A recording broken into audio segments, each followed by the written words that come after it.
So JPMorgan Chase is being investigated for a fascinating little game that they're playing in China. A little twist at the end of this story as to what I think about that. But first, let me tell you what actually happened. Well, it turns out that they've got a person that they were giving $75,000 a month to. It's a woman named Lily Chang. Now, $75,000 a month is a lot. It, of course, comes out to about $900,000 annually. That was the years between 2006 and 2008. Overall, they wound up giving her $1.8 million. Now, who in the world is Lily Chang, and why are they giving her all this money for consulting in China? Well, it turns out Lily Chang is not Lily Chang. That's an alias. It's actually Wen Ruchun, who just coincidentally happens to be the daughter of longtime Chinese Prime Minister Wen Jiabao. What a wonderful coincidence. He was the Prime Minister of China from 2003 until very recently this year. Okay? So it turns out they gave her money for consulting, and what did they get in return? Oh, well, you look at that. They got among the many things they got was a $5 billion underwriting project for the initial public offering of the China Railway Group. Now, look, the one part that people can't prove is, did the Prime Minister actually personally say, give this contract to JPMorgan Chase? But they do have notes from her consulting group saying, hey, remember those projects I got you? Including this one, and also projects related to the main social media company in China, which are worth an enormous amount of money.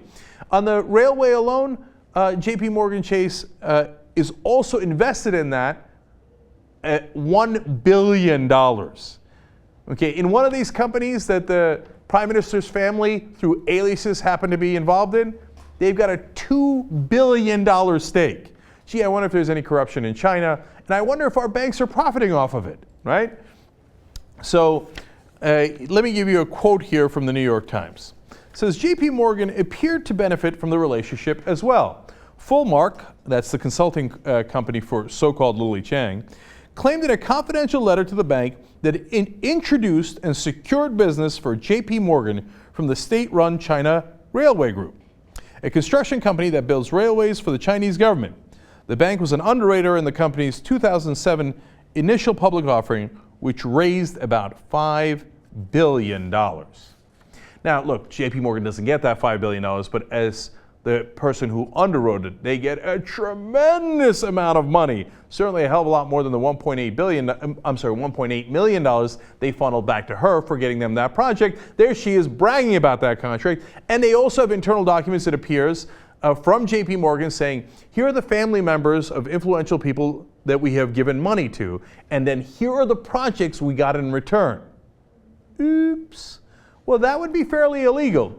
It's the Foreign Corrupt Practices Act. It says it bars the United States companies from giving anything of value to foreign officials to obtain an improper advantage in retaining business.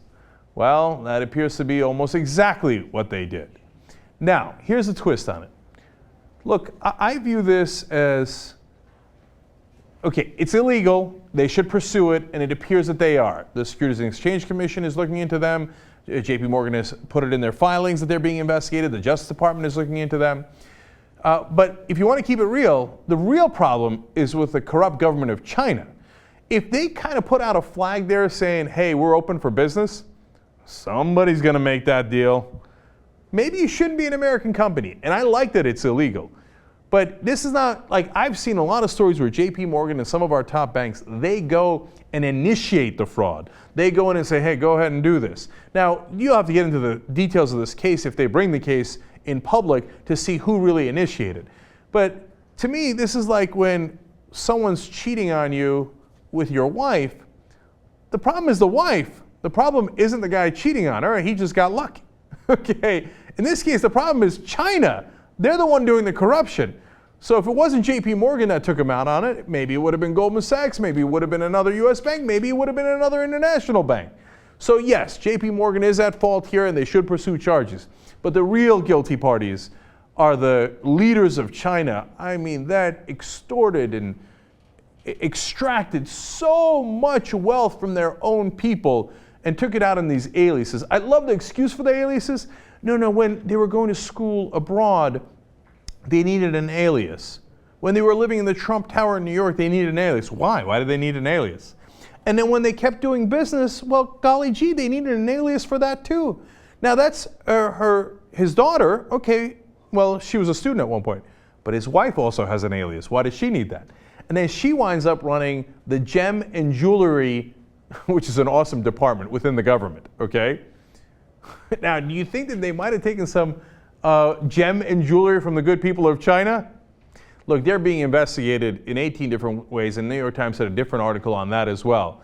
But you know when they start using aliases and they start bragging in their own internal memos of the money they funneled back to these American companies. Gee, I wonder if there was a connection to the Chinese Prime Minister who was ultimately responsible for all of these decisions. Look, sometimes in China you pay a high price for that. It's usually the lower level guys. They usually don't touch the top. Kind of similar to what we do in the US. My guess is at some point the Chinese government will come out and say the same exact thing President Obama said about our bankers. Oh, that crime? Oh, that was in the past. We don't look backward, we look forward. And I look forward to that reply from the Chinese and US governments.